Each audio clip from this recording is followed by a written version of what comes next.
All right, here we are. We are Motor City Metrics back in action. No intro today because I don't have a board. I don't have stuff like that. You'll hear no Chris Russo drops, which you may or may not dislike. But yeah, I'm your host, Chris Brown. Along with me we got Uper and we got John. Rogelio will be joining us from after softball at some point, I think. If not, we do have some recorded audio from him. It's a very heated softball game. They're playing against the Try Hard team. The team the team has a little bit too much triarrhea in them, and but we can handle this. And this is probably one of the more enjoyable times to be talking about Tigers baseball after a 3-game sweep with the Mets. I Yeah. think people are feeling pretty good about the team. I guess I should probably mention all the things where you can find us. Right, you can find us on all podcast locations. What Spotify, iTunes, Google, Spritz. I don't know the names of them all. Roger always Apple Podcasts. Apple Podcasts, yeah, all that good stuff. So, and of course, follow us on YouTube and all that. Hit up the Patreon. But yeah, guys, we got to watch. First there was a rain out, and it's been garbage weather here in Michigan for 10, 12 days in a row. Like I started mowing the lawn on Sunday afternoon, and it started raining too much, and I had to stop in the middle, and I haven't had a chance to mow again. Like literally, it's been wet the entire time. So I've got like a little like old school early 90s high top fade of a front yard right now. But Very nice. so yeah, I don't know if you guys want to. Guess we could just start with the usual. Like, what were your takeaways from this series against the Mets? Sure. What do you think? Well, let's put it out there. That was a 101 win team that they faced this week, and they swept them. And for the most part, they looked pretty good doing it. The first game, it looked like things didn't look too great. They were a little sloppy in the beginning, but they came on strong. Game one, game two, had control the whole way. And then today, Eduardo Rodriguez came out and pitched the way he's been going at him for a month now. And it was really impressive to watch. I was at work. I was ducking in and out, but I watched, I probably saw almost, I would say 90% of the batters because I was focusing on his innings. Man, it was good to watch. And he just works all 4 quadrants of the strike zone so well that the umpire was giving him a lot of strikes because I think the command was so good where the pitches were going. The ump was giving him the benefit of the doubt on a lot of pitches, but he earned that. So it was that was impressive today. They beat Verlander and Scherzer. Probably wouldn't have taken a whole lot of money on that bet, but there you go. Yeah, you can't predict baseball. That's right. One of the oldest adages of all. What about you, John? Anything you took away specifically? Yeah, so I tried to take a little bit of a bigger picture type of view. So my first one was Scott Harris's ability to identify talent. Like Zach McKinstry, I know Raj is going to touch on him later. Matt Vierling had a big game against Max Scherzer, had a home run. Nick Maton, who I know we're going to talk about later, he's struggled a little bit. There's some debate about him, but I think those 3 players for the price at which, Scott Harris got them, they're so controllable. They're still so young. His ability to identify talent and find guys who, like Uper used to say, like get 2% better. They're the new Willie and Harold Castros and Victor Reyes, but they're so much better. I mean, these 3 guys that not a lot of people knew about heading into this season have combined for 8 home runs for the Tigers. And yeah, obviously their defensive versatility. Matt Vierling is one of the better defenders on the Tigers. I think Scott Harris in his first offseason has shown that he can find undervalued players and get more of them out of Detroit, which is what we've been asking him to. Other kind of hot take I had was the Tigers. I think they're going to have 2 All-Stars this year. Obviously, I think both of them pitched today, and Eduardo Rodriguez and Alex Lange. I want to talk about Alex Lange a little later, but yeah, those 2 have been absolutely fantastic. And yeah, I mean, we could maybe get into some other players that would be all-stars, but I think those would be my 2 picks. They've certainly pitched like it so far. And then the Tigers, I think, will finish over 500 in the month of May. So they have 27 games in May. 19 of those 27 games are against teams that were under 500 in April. They play the Nationals. They're playing the Cardinals, which have really struggled. They got the Royals, the White Sox. They're 3-0, off to a good start. The offense has been a lot better in May. So those were kind of my 3 takeaways from these 3-game sweep for the Mets.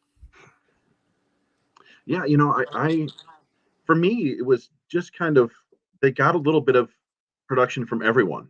Yeah. And they got a lot of bit of production from a couple guys. Like Eric Haas and Javi Baez really seem to have really nice breakouts. I mean, we talked on Monday. I don't think any of us were projecting a sweep. I think we probably would have expecting 1-2 and hope for 2-1 because it's so hard to win both ends of a doubleheader anyway. Even Right. it doesn't matter how good you are and how bad the other team is.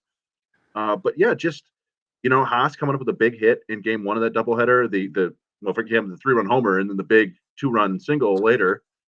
And then you've got, Torkelson had a big double in a game. Green had the home run today. Baez has had a couple home runs after we put out a tweet, or I put it out under the metrics, pointing out that he was one of 5 players with 0 barrels this year. And since that tweet, I think he's got 2 barrels. So they just keep on working on that. But then, like Michael Lorenzen, 7 innings. That was outstanding. Yeah, they're getting a little bit of production from everyone. And those 2 starts right there, that saved the bullpen quite a bit.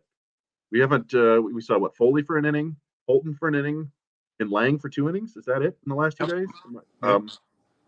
Yeah, I mean that's huge.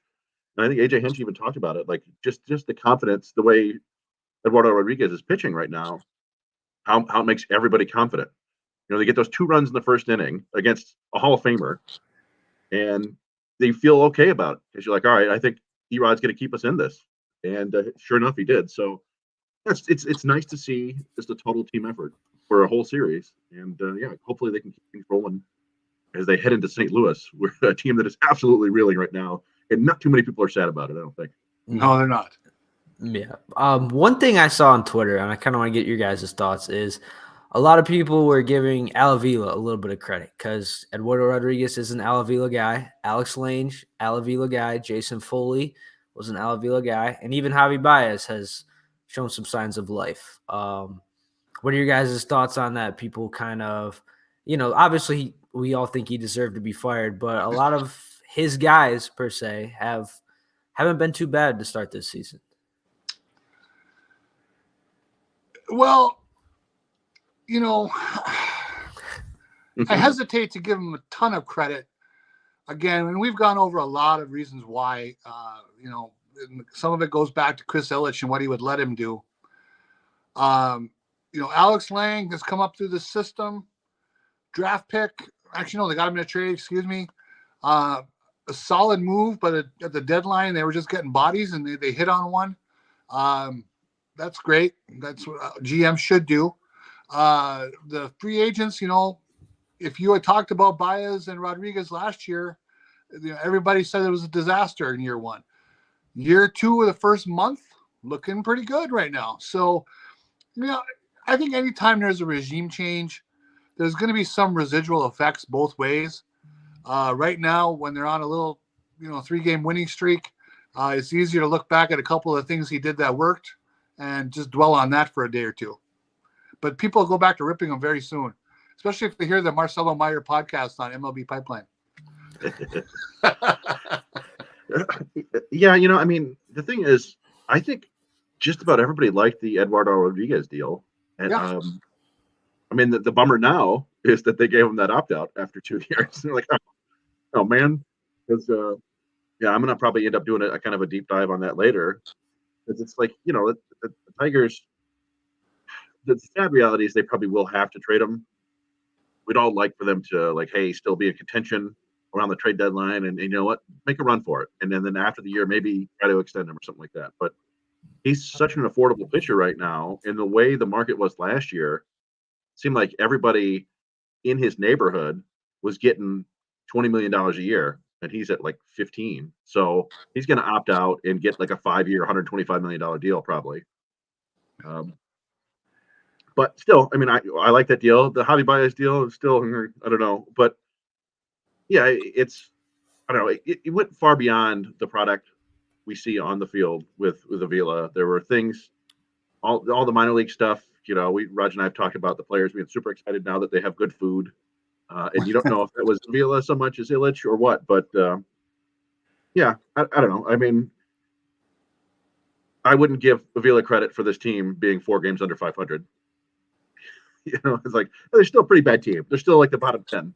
They're playing well right now, but Yeah, by this is year whatever 7 or 8 of what was supposed to be the rebuild that was supposed to be done last year, and there's a reason he lost his job. So you can give him credit if you want, but it's not going to help. He's somewhere cashing a check and eating dinner. Yeah. But yeah, I don't know if we want to dig into the Cardinals at all for the upcoming series, or what you guys have. Yeah, I mean they were one of my good, bad, the ugly, but I mean Okay. we could We're talk gonna hold about off on it. yeah.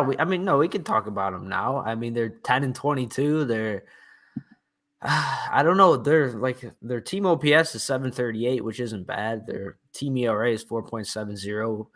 I mean that's not horrible, but yeah, they're one of I think they have the worst record in the National League right now.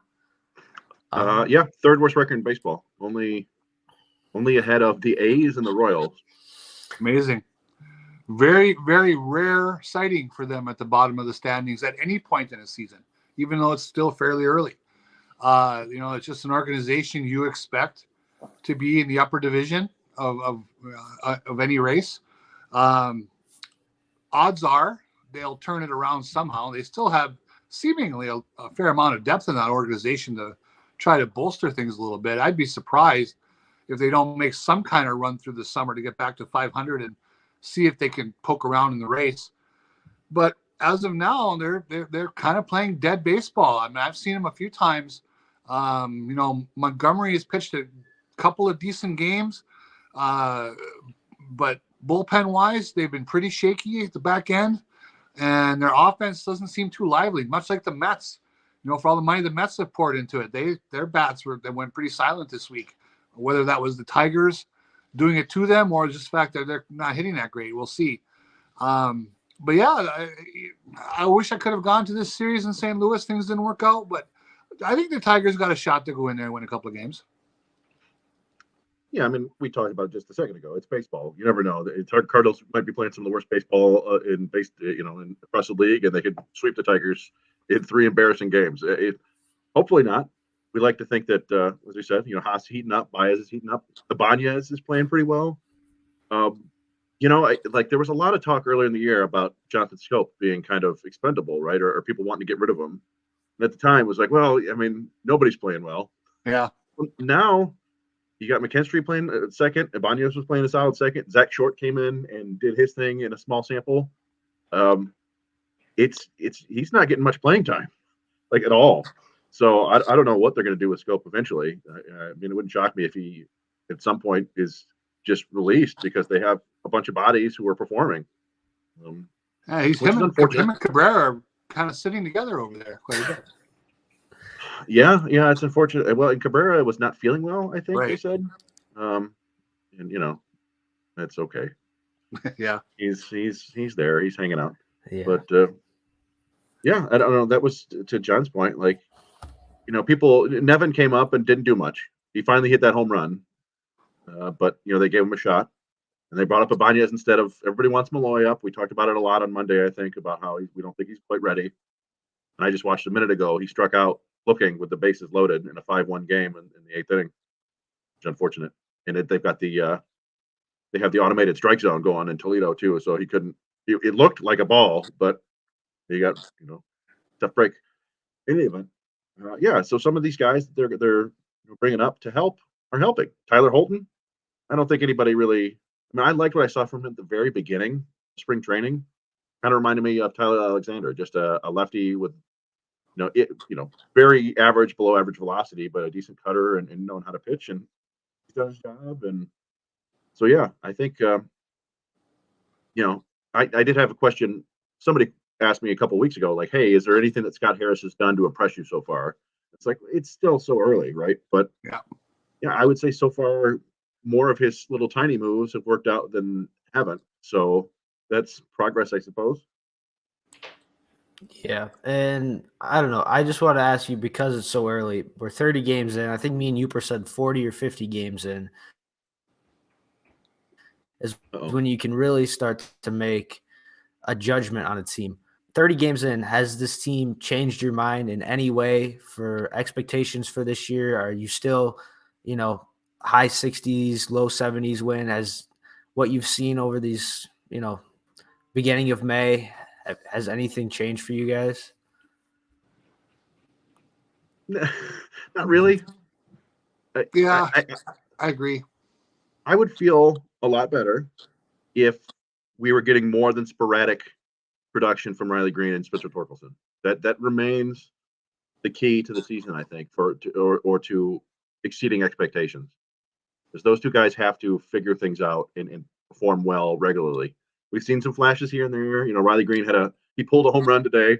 Everybody was excited about, and then had a little 40-mile-an-hour infield single the opposite way. And like I said, Torkelson hit that double, but that double got him like his batting average over 200. I think it was like, hey, small victories. So I'm still thinking about 70 wins. I haven't done the math yet to see what their current win percentage equates down the line, but yeah, I mean, you win 3 games in a row, you automatically feel optimistic. They've already had a 5-game winning streak and a 3-game winning streak, so they're capable of playing solid baseball. We've seen that. It's just a matter of doing that more often than not. And I think they're on about a 69 wins pace right now, more or less. Yeah. Not much has changed my thoughts either. I know some people want to put a little bit of stock in the fact that they've been curb stomped by the AL East, but have managed to beat everybody else. No, I did not get a chance to verify this stat, but I did see that, of the games that they've won outside the AL East, they have a very good record, like 11-2 or whatever it is. They're only plus 11 on run differential. So they've kind of just squeaked out a lot of these wins, and they're not exactly dominating their way through these other teams. So, and that's probably to be expected. They don't have very good offense. And Chris hit on exactly what I've said for a long time as well. Torkelson and Green, they didn't bring in any big bats, any marquee players. So if this season was going to amount to much, those two guys had to take big steps forward. And frankly, I don't want to say regressed, but they've plateaued. They're not doing anything special yet. And again, the season's still very young. We're less than a fifth of the way through the season. So, but they're a 13-17 team. I think they've pretty much earned being 13-17. They've had some really nice little 2 and 3 game stretches, though, that have been a lot of fun to watch. Yeah, that's probably been my biggest takeaway is Eduardo Rodriguez. And I'm kind of going back and forth. I think a lot of people are under the impression that he's probably going to get traded. Me personally, I kind of would like to see him stick around just because I think he's a pitcher that is looking like he's going to age pretty well.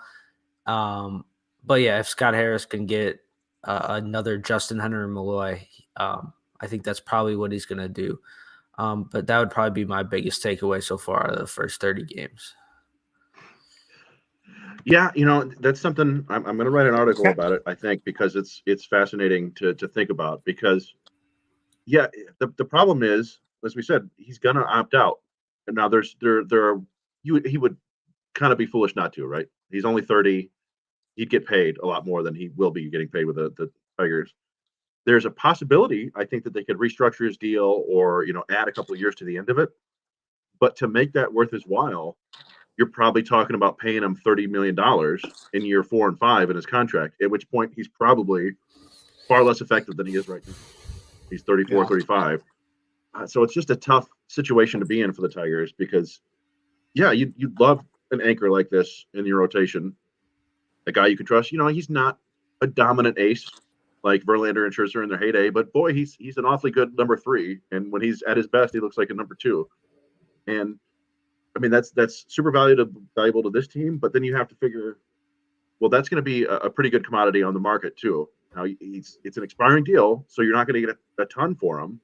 But depending on the market, if Shohei Ohtani isn't for sale, he may be the best starting pitcher on the market. We talked before, I think Lance Lynn and Lucas Giolito could be on the market. Maybe if the White Sox blow everything up, then they could even do Dylan Cease, which would, I think, be the best player. But I'm sure there are a bunch of arms we haven't considered yet. But I still think you can get some decent pieces. Like you said, Justin Henry Malloy, and I think you can get something like that.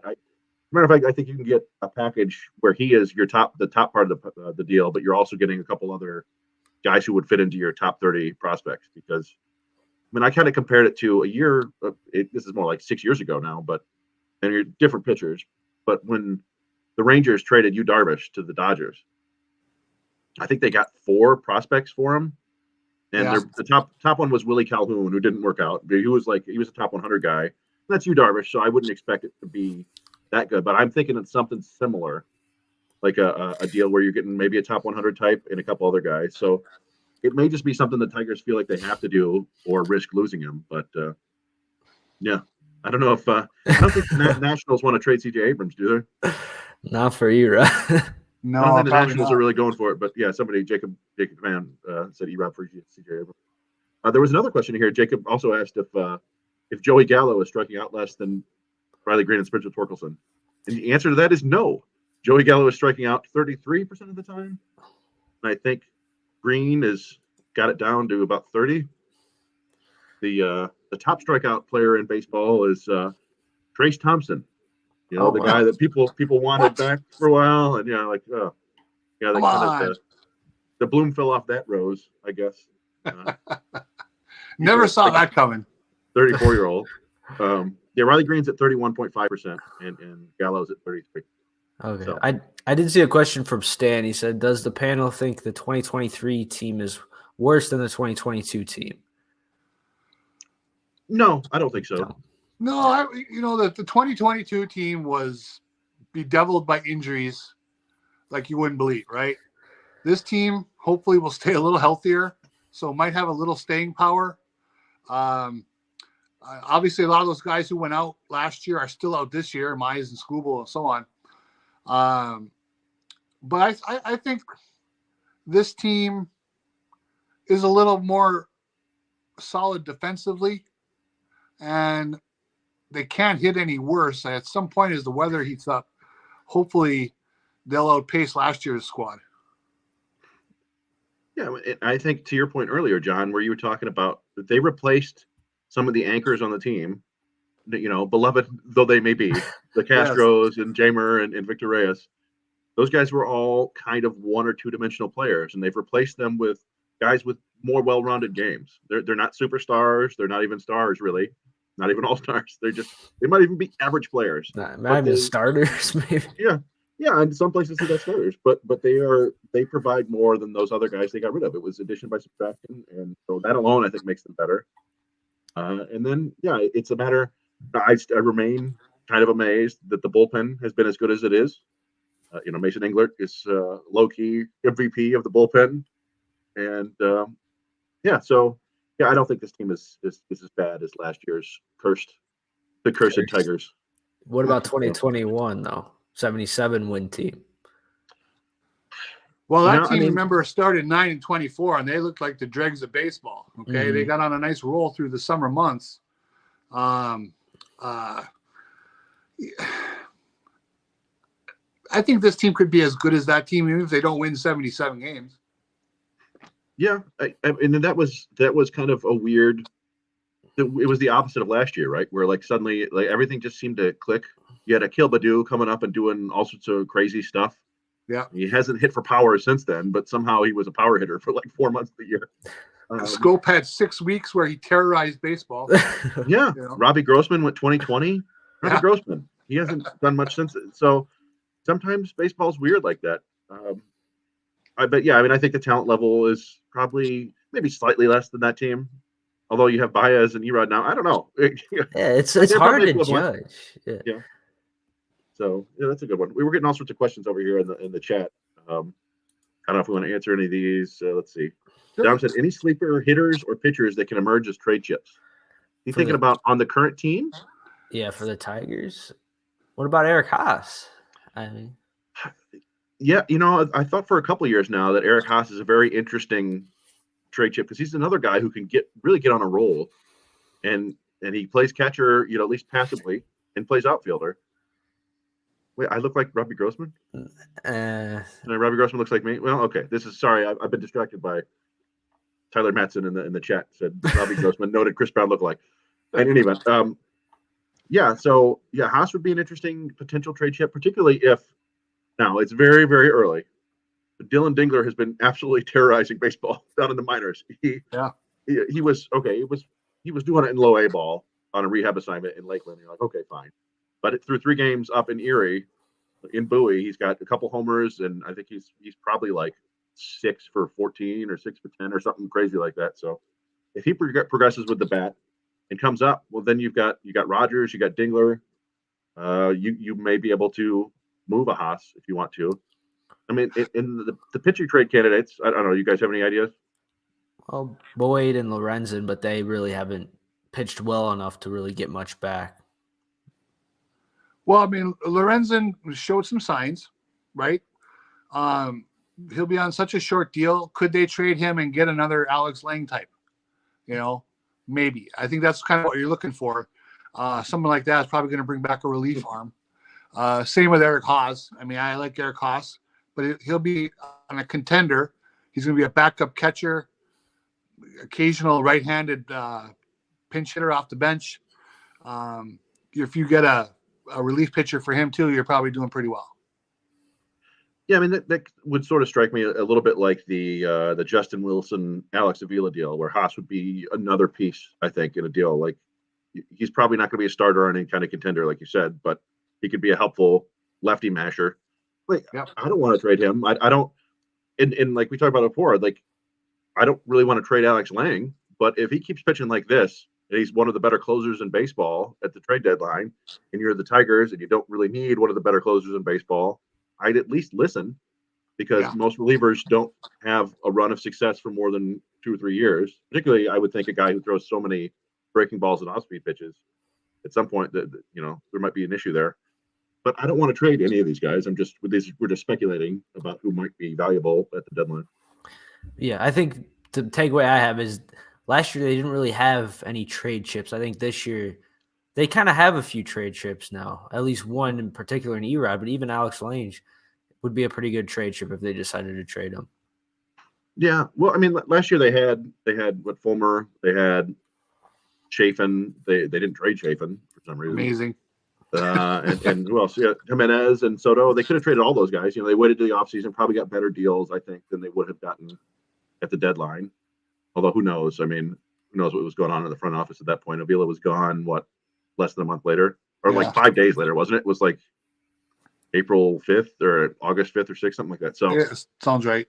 Yeah. So that was always been strange. But in any event, I don't know. Do we have any other kind of today topics before we want to get into the segments?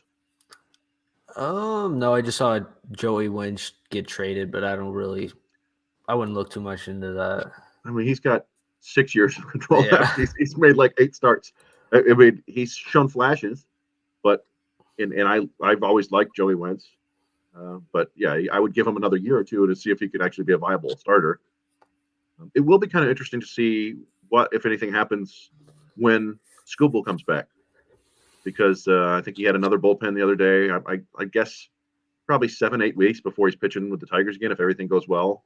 Maybe less than that. I don't know. It depends on how many bullpens they're going to want to when they start bringing in breaking balls and when they put them in rehab assignment. But yeah, I mean, they could do Boyd or Lorenzen into the bullpen easily enough. They could send Manning or Wentz down if they're not pitching well. There are a lot of different options there, but that will, I think, definitely be a welcome return. I don't know what to expect from him.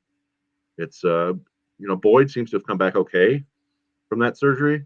I think he had a setback though last year, but I don't know. That'll be something to look forward to. Maybe that'll be their trade acquisition, as people always like to talk about. Like, instead of making a trade, we're just going to get healthy guys back. Well, yeah, you could trade Erod and basically replace him with Tarek Skubal. You could. Not too bad. Yeah, we can get into the inside the numbers if you want. Raj had his inside the number. That works for me. Yeah, if you can play that for me, since I have no skill to do this. Okay, so this is our own Raj. This is his inside the number for the week. Hey, everybody. Hey, it's Rogelio, and obviously the crew's going on without me, so I wanted to record my inside numbers because the Tigers just swept the Mets, and there's a couple numbers that are worth looking at that I want to chime in on, and that's the play of Zach McKinstry. And the two numbers we're going to look at with him is 38.3 and 23.2. The 38.3 is his hard hit contact, which helps his barrel rate. He's got a barrel rate right now of 14.9, and he has his remaining barrels this year than he did all of last year. He has 7 this year. He had 5 of last year. The 23.2 is his strikeout rate, which is below the league average of 27.9. That plays a big part, perhaps why his batting average is 290. So Tigers figured something out from spring training from a guy who batted 097. You got to give Scott Harris a nod here. And that's my inside number of the week. Good job, Raj. That's Yeah, That's gonna be hard to top. And that's funny. Well, I have McKinstry as my good tonight, so I'll try to add on to that what he said. But yeah, that was good stuff. okay. How about you? You, what's yours? My numbers are 26 and 6 and 20. Very simple what they are. The Rays are now 26 and 6. Kept playing well. They took it to the Pirates this week. We talked about that a little bit. The Pirates playing well. How would they look against the Rays? They didn't get crushed by the Rays. I think today was 3-2, but the Rays took a sweep in the series. So the 20 is obviously they're 20 games over 500. That is the fastest out of the gates for any team to get to 20 games over 500. They've done it in 32 games. That's the fastest since, you guessed it, the 84 Detroit Tigers. The Detroit Tigers made it that year to 20 games over 500 in 28 games. They were 24-4. Just shows you the level of baseball the Tigers are playing at that time. You got to remember, this was the 1980s, probably the time of the best parity in professional baseball that they've ever had. There were a lot of good teams. There were very few weak sisters out there.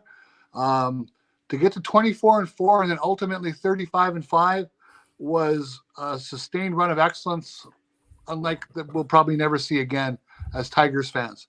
The Rays, they're not quite to the 35-5, but they're on the horizon of it. They're 26-6. So it's impressive baseball they're playing. They're getting star level play from Wander Franco. They're getting star level play from Randy Arozarena. They're getting really star level play from Josh Lowe and a few others. It's very impressive how they put this team together. To me, I think they look built to last because they just have so many different guys. If one fades out, they have others to rely on. So getting to 20 games over 500 this quick was my inside number this week. Nice. John, what do you have for us? So I had Alex Lange, but since we already talked about him a bit, I want to go to 3.53, and that is the team ERA for the New York Yankees. And I've seen a lot of talk about the Yankees on Twitter about how they're last place in the AL East, and the sky is falling and all this. But considering the fact that Carlos Rodon hasn't pitched yet, Frankie Montas went down with injury. Luis Severino, I don't think has pitched either. Garrett Cole's been fantastic, but I don't know. I see a lot of people just worrying about the Yankees. Their pitching, I don't think, is really the problem. I would be more worried about their offense. Anthony Volpe has been pretty solid for them, but I don't know. Just the Yankees. Maybe it's just Yankees fans, but the sky is falling because they finished. I think it was one game over 500 in the month of April. A lot of people seem to be panicking with them right now, and I don't really understand it. You still have Judge, you still have Rizzo, you have some young players coming up, Jason Dominguez, and if that rotation gets back and healthy, they've already been a top 10, staff in baseball, despite a lot of people saying their entire pitching staff has been injured. So the Yankees, I think they're going to be okay. They were my pick to win the AL East. I still think they make the playoffs. I still think they're a top probably 2, maybe top 3 team in that division. And I think the Yankees will be okay. When is Stanton coming back? Oh, Do we know? Probably a month or so. They can never keep that guy on the field. That is he's been, such an amazing talent and a gift to baseball, but boy, he's had no luck in terms of just, he's a piece of fine china at times. Yeah, I mean, that was one of the problems. Like, every now and then, guys are just too damn muscular for their own good. Like, I feel like Luis Robert is kind of the same thing. They're just like this 100% sinew, Yeah. and sometimes that doesn't work out for you. Like you turn the wrong way and it hurts. And yeah, I mean, forever it feels like Judge and Stanton are on the IL, one or the other or both. So yeah, but it feels like every year the Yankees are like, oh, it's a disaster, and then in a year they're winning 88 to 92 games, whatever. Yeah. So, well, see, my inside the number this week is I've got two. It is 7 and 1.81. So those are the number of starts for Eduardo Rodriguez and his ERA so far, 1.81. So this one was kind of fun. It came from our Discord chat. Briggsy, he asked, when was the last time a Tiger starter had a sub-2 ERA through his first 7 starts of the year? I don't know if you guys care to guess on that one. Verlander. Incorrect. Scherzer? Incorrect. Justin Sanchez? Thompson. Incorrect. Matthew Boyd in 2021. Oh yeah. Wow. I did not remember that. I barely remember him being on the team in 2021. But what's fun though is the last time a starter, his was like 194. So Erod's at 181. The last time a starter had an ERA of that 1.81 or below through 7 starts is another one you probably wouldn't guess. If you want to guess again, I will say it was in the teens here. In the Yours. teens. In the Yeah. teens. Not Doug Fister. Rick Porcello. Nope. Oh, This is- wait, what year? Think of the least likely person you would. I probably not the least likely. It's 2016. I was gonna say Brad Penny. No, nice. Mike. No, not Mike Pelfrey. No. Definitely not Mike. No. 2016. It was Jordan Zimmerman.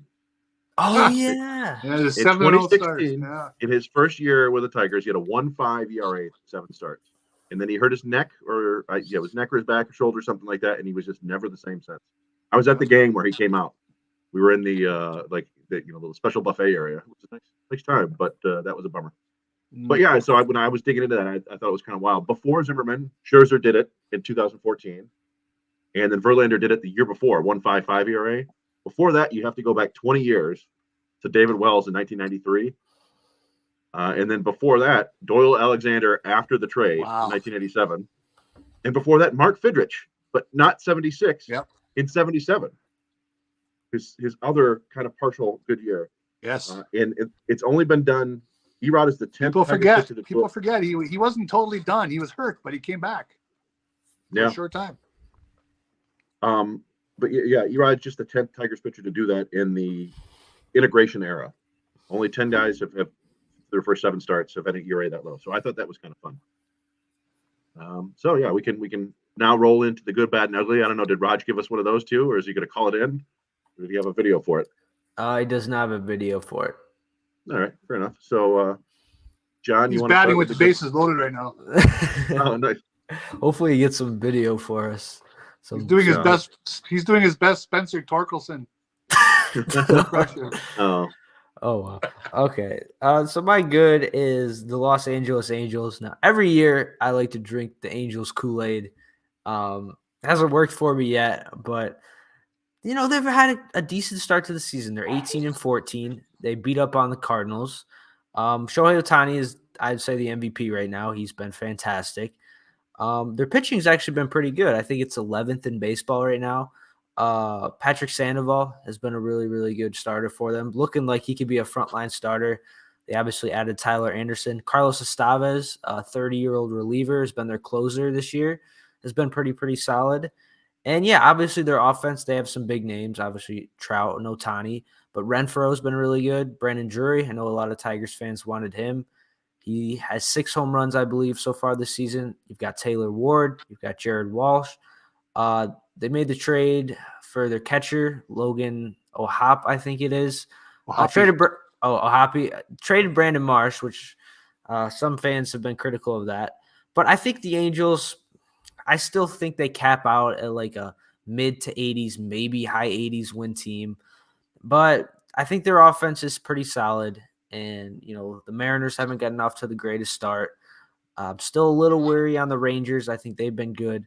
I think the Angels should still compete in the AL West, and I think the hope for them is they don't have to trade Shohei Ohtani, because I think that's the worst case scenario for them is Ohtani, they're just out of it, and then they're forced to trade Ohtani. I think if they're not having to trade Ohtani, that means they're in the playoff race, which would be good for baseball. We all want to see Ohtani in the playoffs. We all want to see Trout in the playoffs. Trout's getting up there in age, man. He's in his 30s now.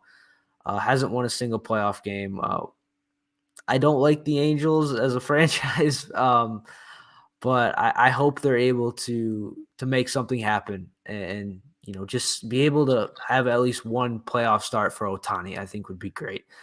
My bad would be my take on the Boston Red Sox. I had them as a team. I thought they were going to win 69 games this year. Actually, that was my prediction. The Red Sox are a lot better than I thought they'd be. Their offense is one of the best in baseball. Team OPS at 805 right now. Yoshida has been really, really good. 29-year-old.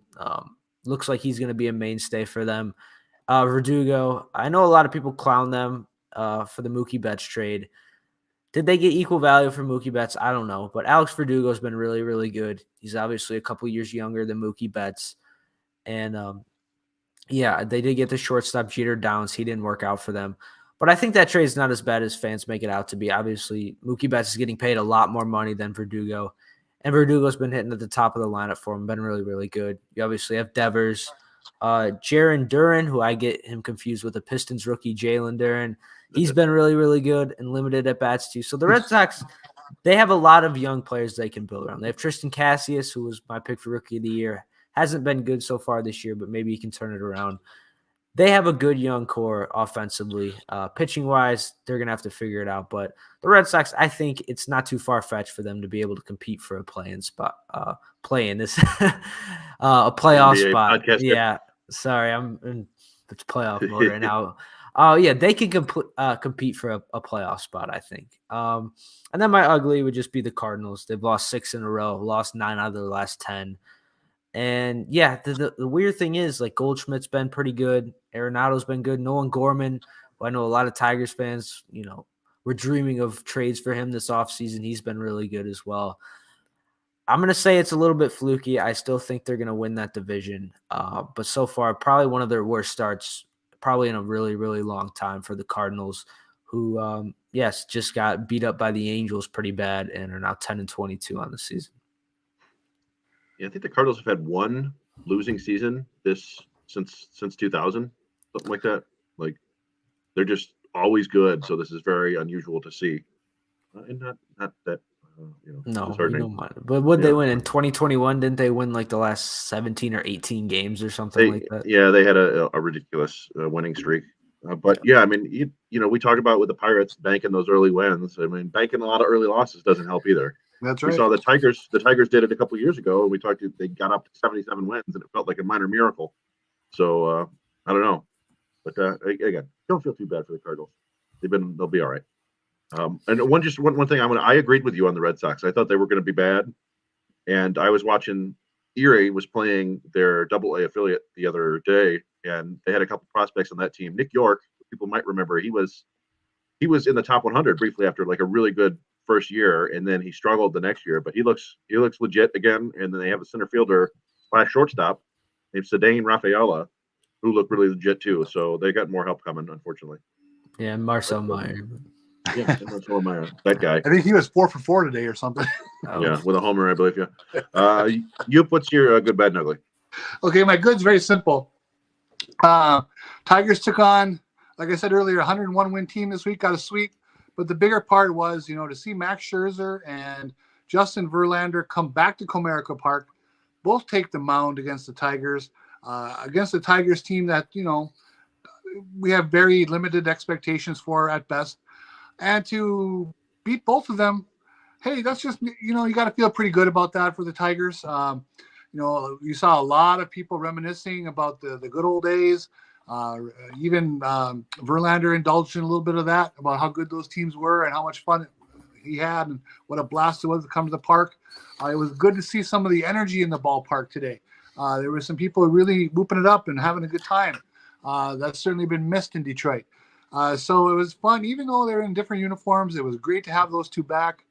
Max Scherzer is one of my favorite pitchers of my lifetime. I love that guy. Certainly Justin Verlander as well. I didn't expect 2 wins, but it was pretty sweet to see it. So we're going to call that the good. My bad is not the act itself, but the reaction to the act.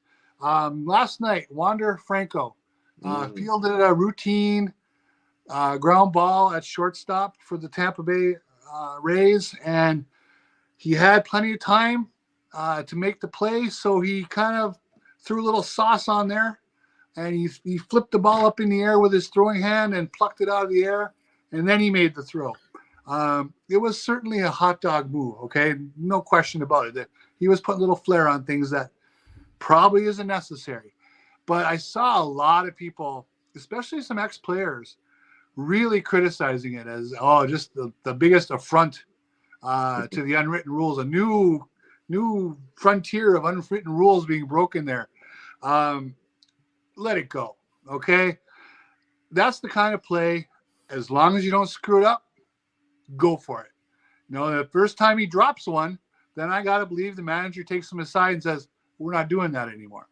But he made the play. It was a lot of fun. It got endless retweets all day today. That kind of stuff. Hate to say it, whether you like it or not, that's good for baseball. Have a guy from Tampa be the big news of the day, even for a play like that, it is a good thing. The guy's a great player. If he wants to make a couple plays like that, I'm okay with it. My ugly, going into college baseball. University of Alabama fires their coach today. Gamble. Gentleman named Brad Bohannon. The implications sounds like he's going to be in a betting scandal. And he was dismissed with really very little to no investigation being done today. It sounds like when they were playing LSU last week, the starting pitcher for the Crimson Tide went down late and he got scratched. And they were putting in a kid who had not pitched since the middle of March. And suddenly, at a sports book in Cincinnati, at the Bank One, or what's the ballpark called in Cincinnati? Great American Ballpark. Yeah. Great American Ballpark. Thank you. There's a sports book there, evidently. Okay, and 2 big bets came in on Alabama very late, and they both got flagged by the system as suspicious. And with a little bit of investigative work, it turns out Mr. Bohannon's phone was talking to someone in Cincinnati right before the game. So looks like he made some bets on his team to lose. Not that it matters if he would have bet on them to win, that's still wrong, but he bet on them to lose. And I would say he's going to have a hard time finding future employment if that's the case. So could get kind of ugly in Alabama as the fallout from this continues. Yeah, what's funny is I remember at first I saw the reports of suspicious betting activity about that game and was like, that's odd. And then find out the head coach is involved. That's not great. Not good. No, not good. I'm amazed we don't see more of this. We're kind of seeing some of this. We saw with the Lions players and staffers that got suspended, and some of them are basically out of jobs now. A couple of the Fringe roster guys. With sports gambling so prevalent, I don't think it's going to affect the big time players because they make so much money. It's just like whatever. Okay, I don't need another $2 million. But yeah, these guys in the fringes, your college baseball coaches, you're like, sure, yeah, I make a couple $100,000. But what's odd to me is it probably got flagged because I assume LSU was a heavy favorite anyway. Because LSU, maybe it's just the amount. Yeah, I assume. Yeah, so. Well, and I also saw some people saying, well, if you would have bet on them to win, that'd be okay. No, it's not. He's a manager. If he has a bullpen arm who needs a day off, but he wants to win that damn bet, you think he's going to put that kid in there to pitch? He might. Yeah. Get a couple more outs. So, it seems it's pretty simple. Don't bet on your team or on your sport. Yes. You can bet on some other things, fine. You should bet on the horses, absolutely. Bet on that. Don't do it from your team's facility. That's not a good idea. The Wander Franco thing I thought was pretty awesome. It did remind me of scene in Major League where Willie Mays Hayes makes the basket catch Yeah. And the coach says, great catch, don't ever have to do it again. I feel like he got that. But I also pictured, you know what I pictured? Little leaguers across the country the next day trying that, Sure. which maybe is not the best thing for fundamental baseball, but if they're watching and having fun, that's fine. I remember when I was in Little League, we used to try to turn barehanded double plays all the time. It's like you don't have to do that, but you saw some guys do it. You're like, well, that's awesome. I want to try that. Yeah. And it never worked. But So what? Oh, go ahead. So Go ahead, John. what do you think would have happened if he would have went for that and like bobbled it and the runner would have been safe? You think he gets like pulled out of the game? Possible. yeah, Possible. I would think the manager would pull you if you're trying to be like, slick. It also helps that they're 20-6 or whatever, right? Like, Yeah. you can do some Harlem Globetrotter stuff when you're awesome. Maybe don't pull that You when you're can the do that A's. stuff, but you got to do it right. Yeah. So And the other thing I meant to talk about, that there was a guy named Jeff Fry, he's a free agent. He used to be an infielder, I believe, for the Orioles. He was talking today how there would have been fights when he was playing if somebody did that, and there would have been brushback pitches. And I'm thinking to myself, think about what he's saying. The act by Wander Franco hurt nobody. Okay, nobody was hurt by this. Your feelings were hurt, maybe, but that's it. The feelings of the old school guys are hurt. Nobody was hurt, but their solution to it is to throw punches and throw 90-mile-an-hour fastballs at people. Okay. yeah. I mean, think about that. I don't know. Did you see there was a clip of I think it was Eric Burns talking to Will Clark. Will Clark, one of the most famous a-holes in Yes. baseball. They were talking about Ronald Acuna hit a home run and really enjoyed it. He took his time running the bases, did all sorts of stuff, did the crossover, like the Euro step, everything, and so they asked what he would do, and Will Clark, I think, said that they would plunk him, and then they'd throw over to first base 3 times and smack him in the head with the glove like 3 times. So I'm like, what? Jeez. Yeah. Okay, guys, good for you. That's way to be Amen. old and not have fun. But anyway. So yeah, my good, bad, and ugly. It's funny. I didn't, as usual, we don't communicate beforehand, and so my good was Zach McKinstry. I don't have to, Raj picked out a couple numbers that are interesting that I didn't pick out, but just want to give credit to this guy for the people wanted him out of town immediately. They didn't want him to be on the team. He got off to a slow start. They were just like, what's going on? But May 4th, he's leads the team with a 115 WRC plus.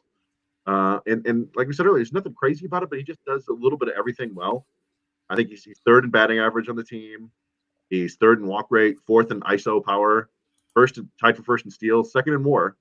But the one interesting thing I wanted to talk about, we talked about it in Discord a little bit today, is there's a stat over at Baseball Savant called sweet spot rate, and there is some confusion about that with some people because you naturally kind of think a sweet spot is hitting the ball on the sweet spot of the bat, which is actually what Baseball Savant would call a barrel, basically. But the sweet spot they're talking about is actually the ideal launch angle. So, which in this case is between 8 and 32 degrees. So you can go there and you can look at average launch angle, but you can get a good average launch angle by hitting nothing but pop-ups and nothing but ground balls and be a terrible hitter.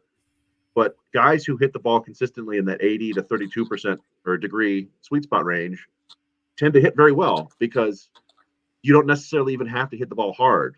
It's just the perfect launch angle to get over the infield and in front of the outfield. So in Zach McKinstry, sure enough, tied for 11th best sweet spot rate in baseball right now at 44.7%. So almost 45% of the balls he puts in play are in that ideal launch angle, which is probably, I don't know. I haven't looked at his career numbers, but it wouldn't shock me if that's something that the Tigers looked into and said, hey, this is a guy who can help. And if anybody's curious, who leads in sweet spot this year, Freddie Freeman is first at 49.5, and then you got Luis Arraez second at 48.4. And so Luis Arraez is a guy that people have been wondering, like he doesn't hit the ball hard at all, but he keeps getting hits, and it's because he has that sweet swing. So I think that's maybe something to keep an eye on with McKinstry. So I thought that was fun, good, if you will. My bad is Daniel Espino. This is a bummer. It was announced that he's a highly touted pitching prospect for the Cleveland Guardians. He's going to undergo shoulder surgery. Will be out for 12 to 14 months, if not longer. It's a shoulder. You never know with shoulders. You hope it's not like a Franklin Perez situation, but shoulders are so tough. And what the biggest bummer, and obviously he pitches for a rival, so not going to be too sad about it. But he really, when he was healthy, had arguably the best stuff in all of baseball. Yeah. It was, his fastball was like 97 to 101 just every time.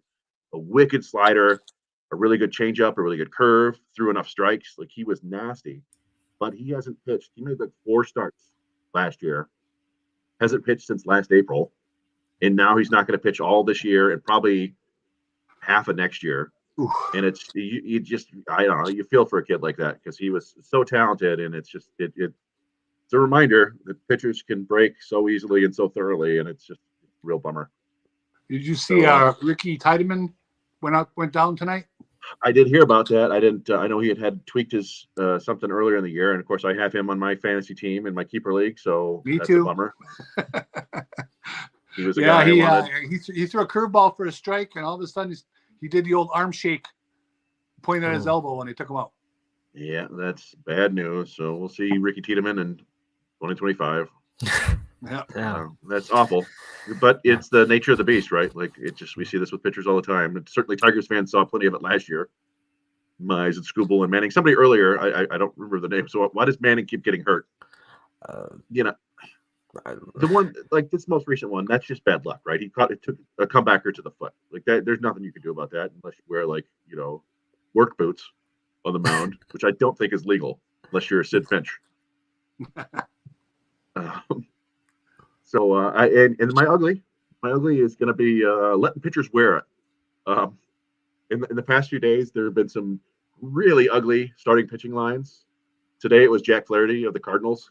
He gave up 10 runs on 9 hits in just 2 1/3 innings. His ERA went from 3.94 to 6.29 in one start. And then yesterday it was Braxton Garrett for the Marlins, gave up 11 runs on 14 hits in 4 1/3 innings for the Marlins. His ERA went from 2.45 to 5.81. And that just, it sucks. You see that a couple times every year with every team where they just need the starter to go out there and wear it. Yep. It's like, oh man, that's got to feel awful when you're just up there. You can't get anybody out. So that was my ugly for this week. Okay. Do you want to get into questions now? Yeah, unless we have Good. anything else. Do we have any questions here in the chat that people, let's see, Yeah. Torque has the worst luck. Yeah. If you anyone guys think has any questions, just feel free to drop them in the chat. I'll get to this one real quick. MX9 says, why do you guys think we haven't brought up Malloy? We talked about this a fair amount on Monday. Yeah. I don't know if you guys have any specific things that different than what we said on Monday. No, I just don't think there's a huge rush right now. I think, I think they still need to figure out what his best defensive position is. And obviously it's all going to boil down to his bat, right? That's how he's going to make or break his time in the big leagues, but you still need him to play somewhere. They still need a spot for him. There's nothing wrong with giving him another 100 or more at bats at AAA to make him prove this hot start is the real thing, that he's ready. And again, the team's well under 500. Yes, they aren't far out of first place. I get that, but they're also not very good.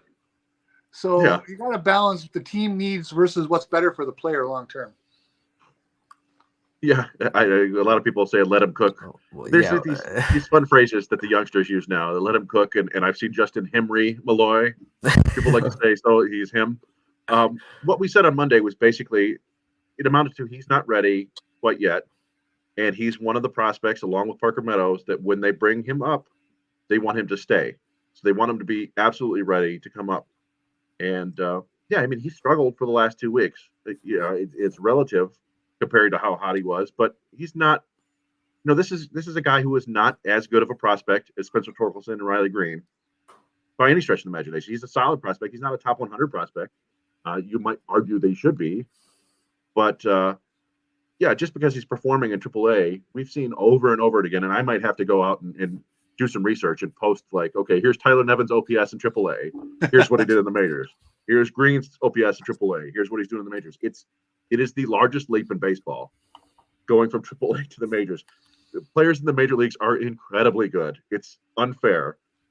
So you want him to be absolutely ready in every aspect. You want him to be ready on defense. You want him to be mature and ready, and not heading to a team that's been struggling and feels like they need an offensive boost. You want him to come up when he's ready. So I think that's the main thing. And then also, we talked about it, there might be some slight service time manipulation happening. They want to wait until he clears a certain date so they get an extra year of but Yeah. I did see a question from Detroit Degenerate, this is one I've thought about, and it's, do we see Detroit being spenders in free agency this offseason? Obviously, no Miggy on the books. Scope will be off the books. Lorenzen, Boyd, all that. Do you guys have any thoughts on that? Well, obviously, I know there you, are Brenda. people who are of the opinion that the market this year isn't particularly attractive. With that being said, there's always somebody out there that can help you.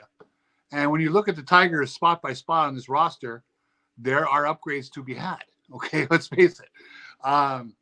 It all comes down to Chris Ilitch. And I'll be a broken record. I'll say it till the cows come home. If he wants to spend, they can spend. There are no restrictions other than the ones he puts on himself. So what will Scott Harris do? He did say last year that all avenues are open.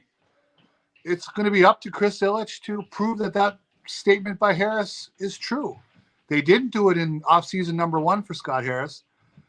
You have to believe that at some point they know they have to add some talent from the outside if indeed they want to contend. So I would hope they do. I just proof will be in the pudding. Yeah, there are some interesting players who are going to be free agents next year that Tigers are not going to be wading into the Shohei Ohtani waters as much as we want them to. They're not going to be spending $500 million on a player. Right. Even if we, search our couch cushions, it's not happening. He's not coming to Detroit. But they're like, there are players they can go out and get to make the team better. And, you don't like to think about it, but if they need a first baseman next year, there are a couple available. Rhys Hoskins will be coming off his knee injury, but he's been a solid player. There are some fairly cheap guys you can get. Matt Chapman will be available. And at third base, there are upgrades you can get. I'm sure they will spend some money. I don't think they're gonna sign anybody to a 7-figure deal. I'll say that. I can imagine kind of maybe a small army of 1 to 2 year deals, 4 or 5 guys like that, just making $8 to $12 million a year or something. Just kind of trying to upgrade it at certain spots, but yeah, who knows? They spent a little bit of money on Baez, okay? But again, it was a year where there were 5 shortstops on the market. Most people had him ranked 5th or 4th, right? So they went in on the cheaper end of the market there.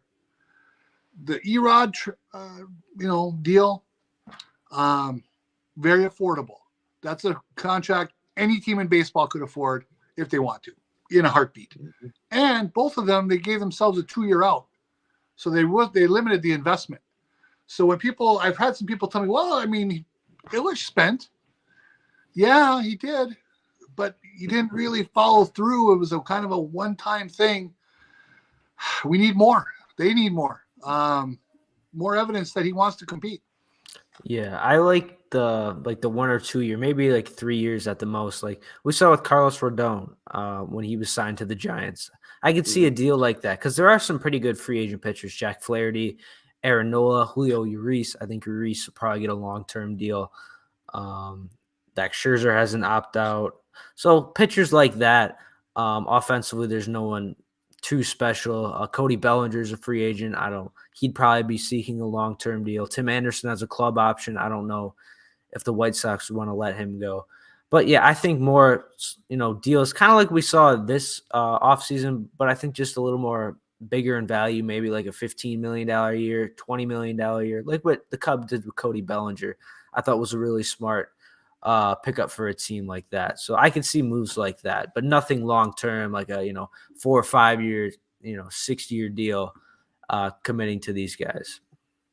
Yeah. Well, the Cubs brought in Bellinger, but they also went and got Dansby Swanson and Trey Mancini and someone else who's escaping me at the second. Tyon, who's not been good. There you go. He was hurt, right? He's been okay. Or he's one of those guys that I was like thinking about picking up in fantasy because his FIP is much lower than his ERA, which is usually a good sign early on in the year. But yeah, we got a handful of questions here on the side. I will say, let's see. Jacob Ham said, "Are the coaches in AAA doing a bad job since the numbers are worse in the majors?" I wouldn't say blame it on the coaches. No, it's the talent level. It's the advanced scouting.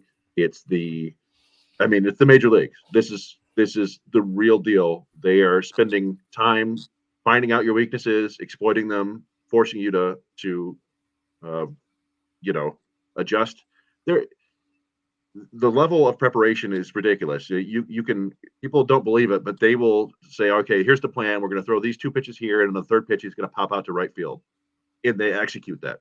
It's that ridiculous. Like, these pitchers, they don't make many mistakes, and for a hitter, you have to capitalize on 70% of the mistakes to stay in the big leagues.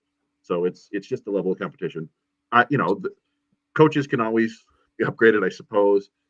To me, it's a lot of it is having a consistent message at every level, A ball through AAA to the major leagues. You don't want to be giving these guys conflicting information, and unfortunately, that happens a lot.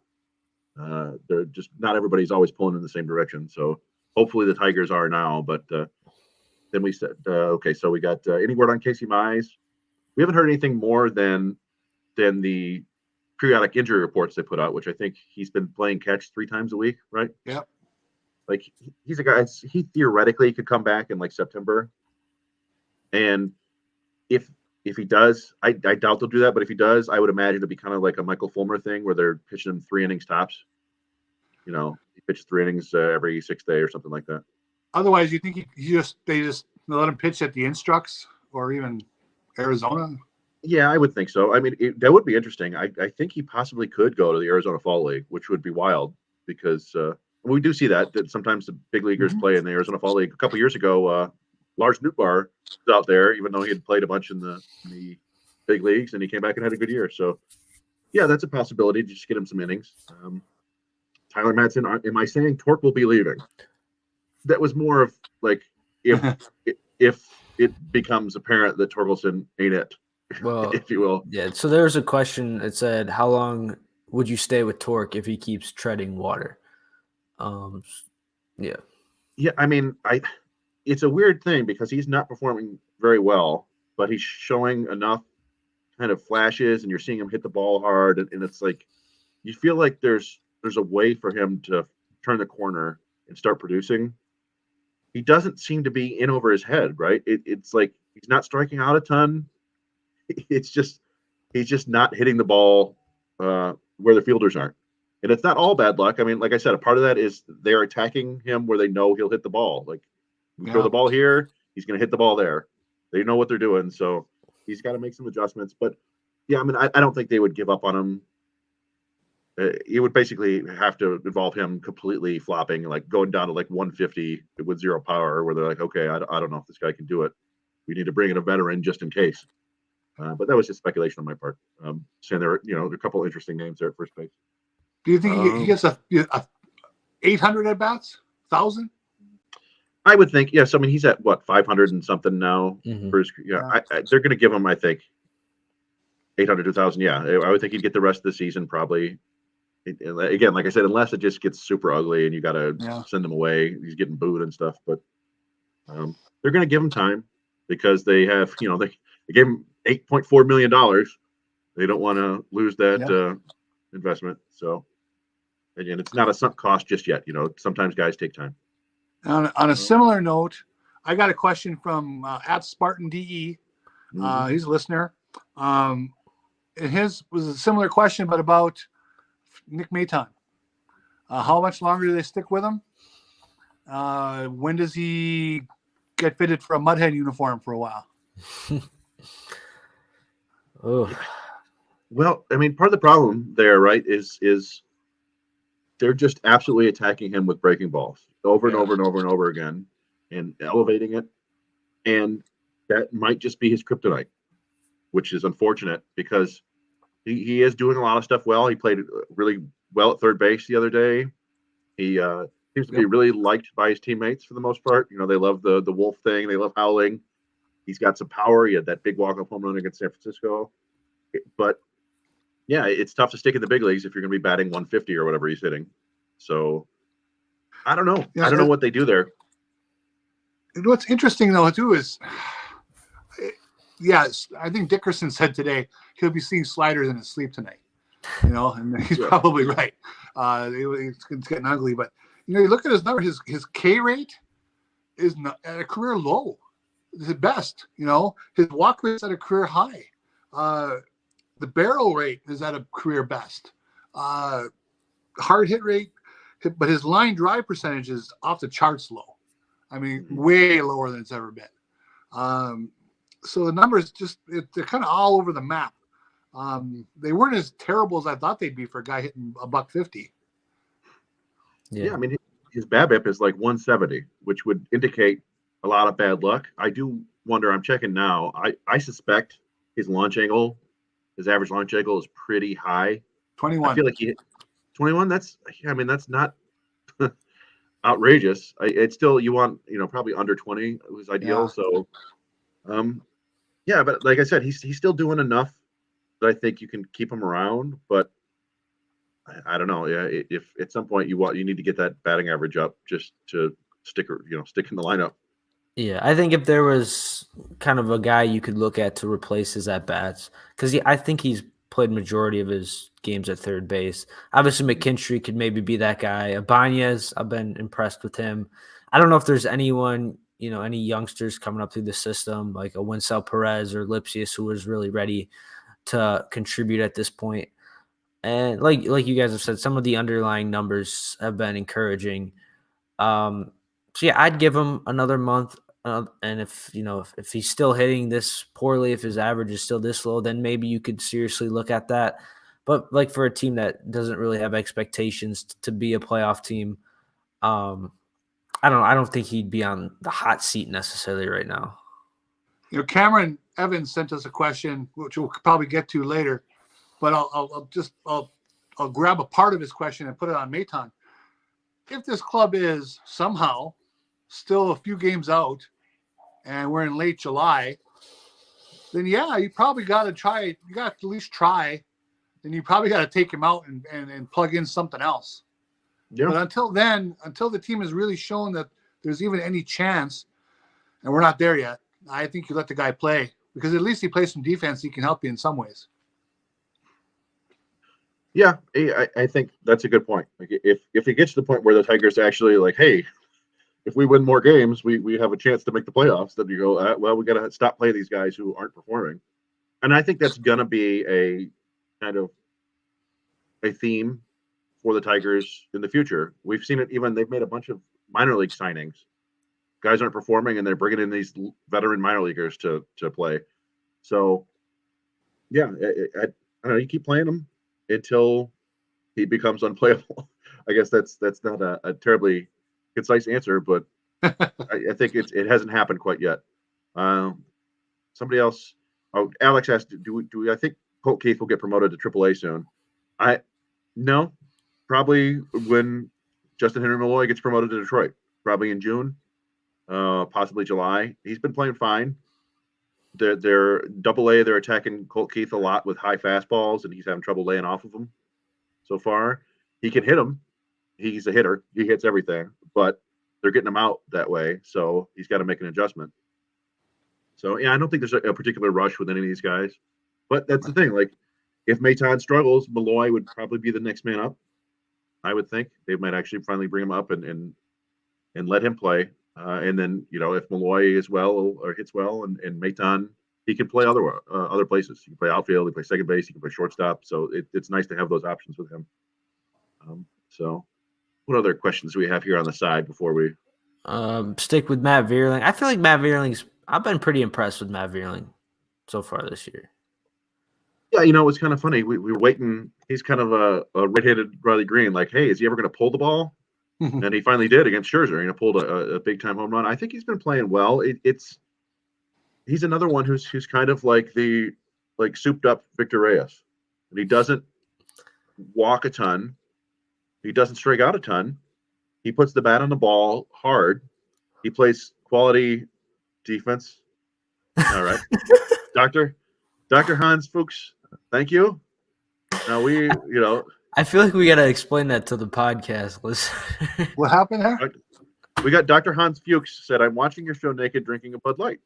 Now we Oh. had Dr. Hans did give us money for the minor league podcast the other week, and we thought maybe it was a fake name, but there is a Well, and he's Dr. got Hans a Bud Fuchs. Light. He's the real man of genius. There's a Dr. Hans Fuchs who's an internist in Pennsylvania, and so Dr. Hans, we salute you. We're gonna. Oh, there's the Diet Coke. So yeah, I think those are all the questions there on the side. Do we have any more in the mailbox? Yeah. So Deadly Ninja Bees, loyal listener, said, "Is McKinstry good now?" I think we've touched on him. I think he's better than we expected. I wouldn't say. Yeah, I did. Is he a starter at this point? I wouldn't say that. Yeah, I wouldn't go good, but he's close to average, which is good for this team. Yeah. Like by comparison. So are the Tigers leaning towards taking Walter Jenkins with the third pick? That's an outfielder, correct? Walker Jenkins is outfielder from North Carolina, 6'3", 205 pounds. Yeah, you big power. It might have the best hit and power combination outside of Dylan Cruz. Kind of reminds me a little bit of Riley Green, a lefty with size. He's currently playing center field. Most people think he'll move to a corner. It just kind of depends. The likelihood is that he will be there and Langford will be there for them at 3. Possibly Langford won't. My guess is if it goes Cruz, Langford, 1-2, the Tigers will take Jenkins. If it goes Cruz, Skeens, 1-2, the Tigers will probably take Langford. But again, the draft is still 2 months away, so we're really going to dig deeper on these guys soon. But that's my thinking now. I think Jenkins is their preferred high school bat, and Langford is their preferred bat overall. Yeah, it seems to me, and again, you can read a lot of different things, but it's the Tigers are in a fairly sweet spot, picking number 3. There seems to be like 5 guys right now who really separated themselves from everybody else. So they're going to walk away with one of them. It's just a matter of, who goes first in front of them and then who they want to pay. We didn't mention Max Clark there. But I think a lot of people have him in that range, and he's probably someone who can stay in center field if they're, as he matures, we'll see. But yeah, I'm a big proponent of best available guy. So if it's the pitcher from LSU, and I guess that's the way it's going to be, but a lot of people in Tiger Nation will lose their mind if they don't walk away with a big bat. Me included. I mean, he's so damn good, but yeah, it's just tough. There's some people say, well, all things being equal, take the college bat. But I think I don't think it matters because you take the bat who you like the most. Because go back to 2019, the Marlins took J.J. Bleday right before Riley Green.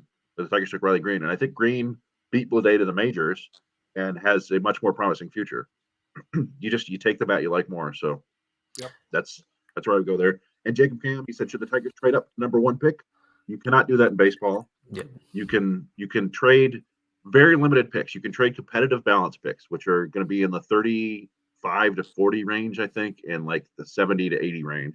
The Tigers have made a couple competitive balance picks in their history. They made the first one ever, actually. First ever Major League Baseball draft trade in the Jacob Turner, Anibal Sanchez deal, I think, 2012?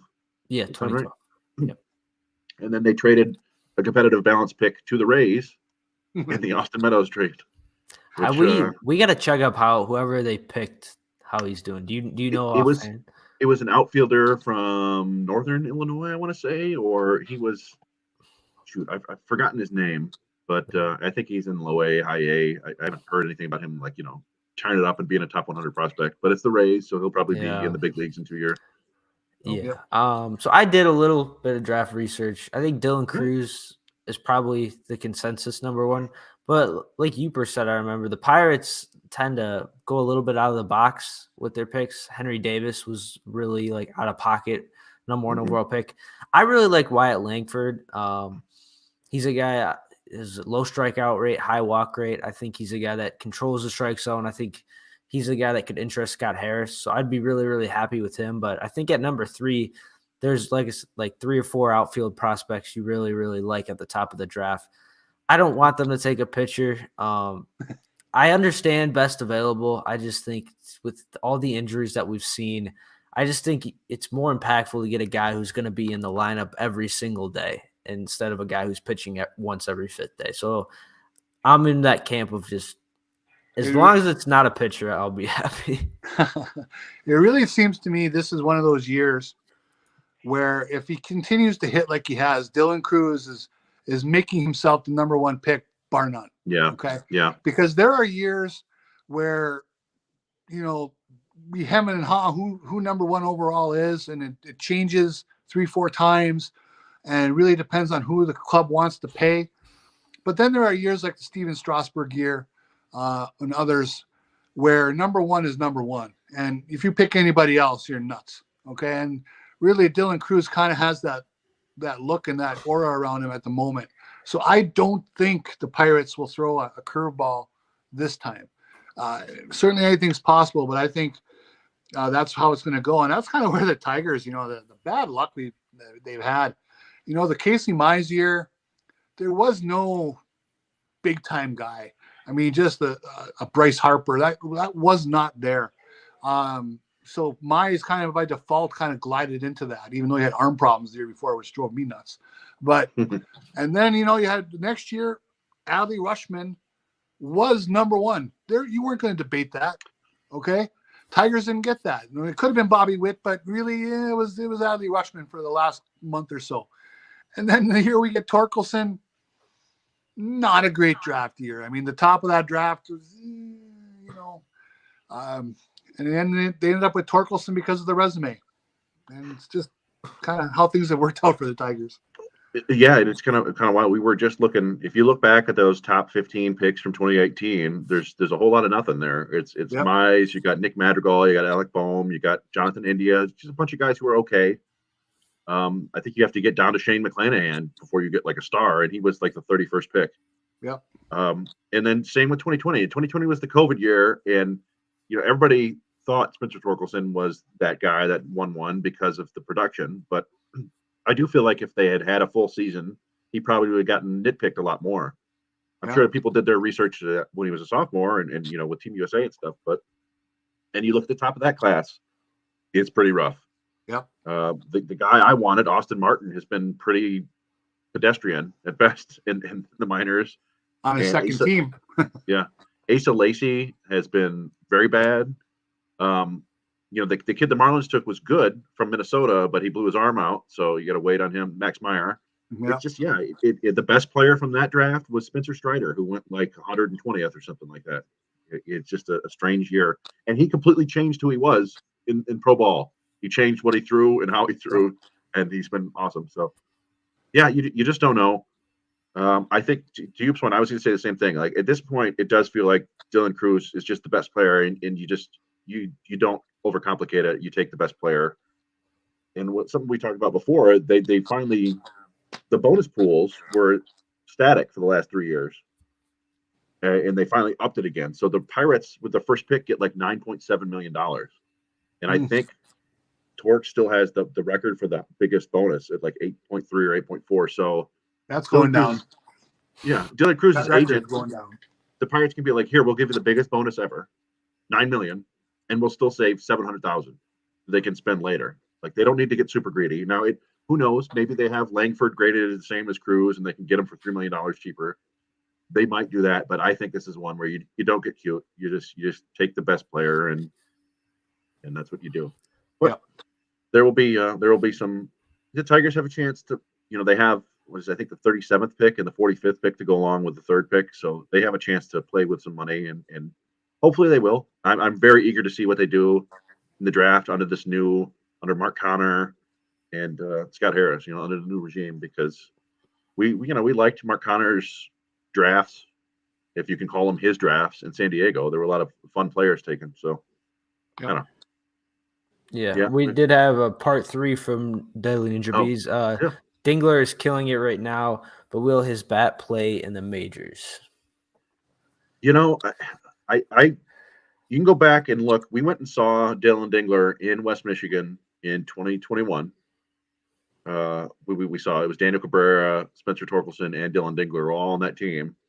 and we watched for like 4 games, and the immediate takeaway was Dylan Dingler was an absolute stud, and Torkelson and Cabrera were not very good.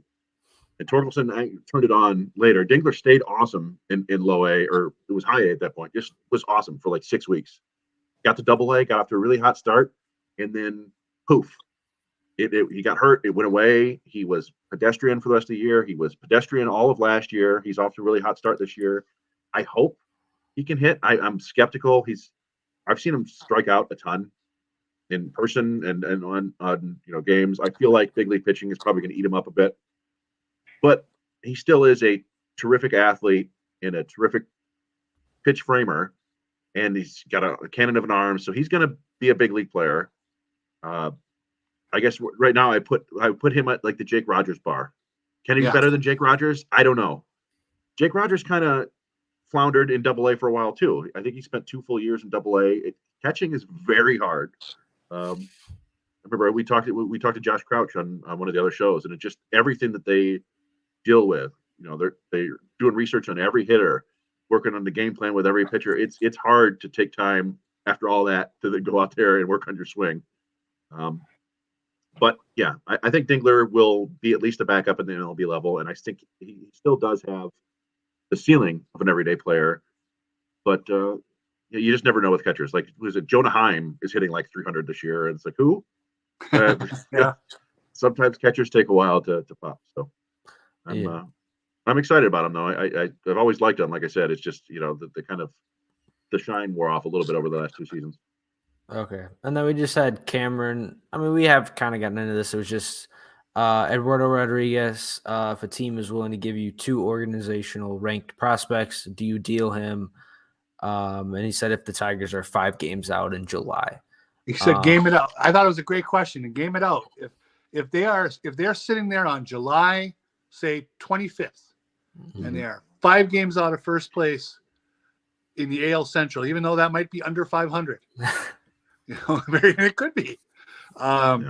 What do you do? And let's say there are 3 teams poking around getting Eduardo Rodriguez. So you have a market to play off of. What do you do with them? That's going to be a really fascinating summer. Yeah. I mean, my guess is that Scott Harris, if he's worth anything at all as a president, he's probably got the next 2-3 years mapped out in his head, if not in like a spreadsheet or like on a wall somewhere.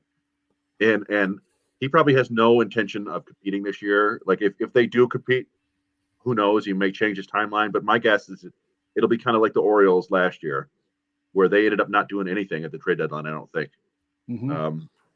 Because they were just ahead of their timeline. And the one thing you don't want to do is, get out over your skis and think that you're better than you are, and then not get value when you can. So I don't know. It really so much of it depends on that market. Like if you have 3 teams vying, I think you got to do it because you're going to get a solid deal. You remember Eduardo Rodriguez himself was the product of a deal like that.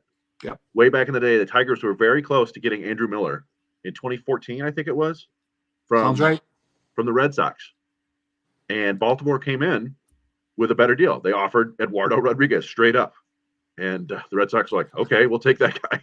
And it worked out great for them. So sometimes it's just a matter of the deal. Sometimes it's the teams that are involved. I talked about this before. We talk about the Tigers maybe getting excited. What if the Pirates stay good?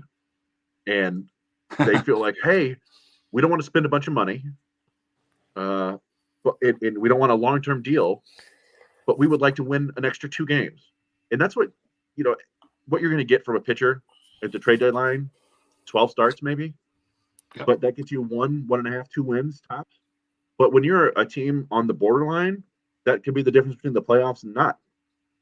And then also, he's a possibility for the good teams, like a really good, like a Houston or something like that, or even a Tampa, some team that has the playoffs clinched. But you know what? They want a solid number 3 starter for their playoff rotation. That's the big thing. Yeah.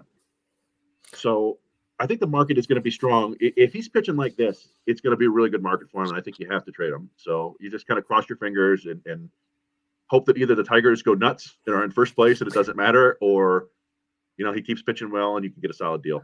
Yeah, if he keeps pitching well, and they need to hope he becomes the target of a team that will give him the ball in the first 3 games of a playoff series, because Yep. that means he has real value to them.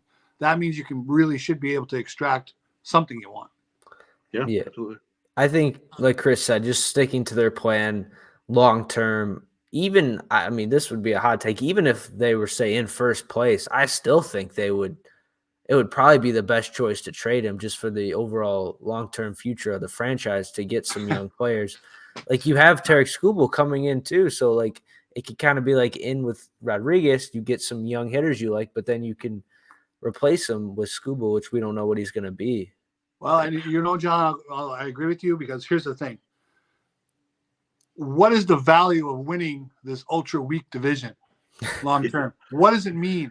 What does it mean for 2025 or out there? Probably doesn't mean a whole hell of a lot. They can win this. Let's say they won this division and we all go, yay, hooray. And, and their playoff experience lasts 3 games and gone. Okay. Yeah. Great. It was fun. Well, it lasted. It's tough because this is where I kind of miss the non-waiver trade deadline or whatever, the waiver trade deadline, the one that was August 1st. It was like September 1st, right? You give yourself another month to see what was going on. But I don't know. There are times though where you just kind of have to give in to the magic of baseball, if you will. Like if the Tigers were in first place, which is outlandish, let's not, and they were playing well. And you talked about this is a great baseball town. It's a football town above all because I don't know why. But when the baseball team is good, it's a great baseball town. You saw the ovations people gave to Scherzer and Verlander. They love their players. If the Tigers got good and the city got behind them, it would be awfully tough. You're getting 35,000 players or fans a game, and you're in first place, and you go, you know what? Let's get rid of our best pitcher. It would be tough. It would take some balls for the team to do that, for the president to do that, and that would be a true test. I would love to see that happen because for multiple reasons. I think it would be fun to have a summer of good baseball and fun to see how serious Scott Harris is about his plan. So, yeah, there you go. I think is that it? I'm going to wrap it up with this Raj-free episode. Mostly Raj-free, unfortunately. Question. Yeah. Hope his softball team went well. Well, thank you everybody for joining us. Everybody for chatting. We really appreciate it. Got some good participation today. It was great. Yeah, I did have one more thing. I was supposed to get this earlier. Youper, I know you've done some cool stuff for me, so I found a picture. I wanted to share. This is throwback Youper. Ah, yes. Hey! Wow. That was 9 years ago. Yeah. Sadly, I was probably about 80 pounds lighter. Okay. That's okay. Youper. I was at Kauffman Stadium with my daughter 9 years ago today. Oh, Tigers wow. win 9-4. Home runs by Avila and Castellanos. And Verlander had a no-hitter, I think, through 5 innings. Wow. So it was a beautiful day. We had a one-day trip down to KC. My daughter and I are going back again in a couple of weeks if the schedule holds.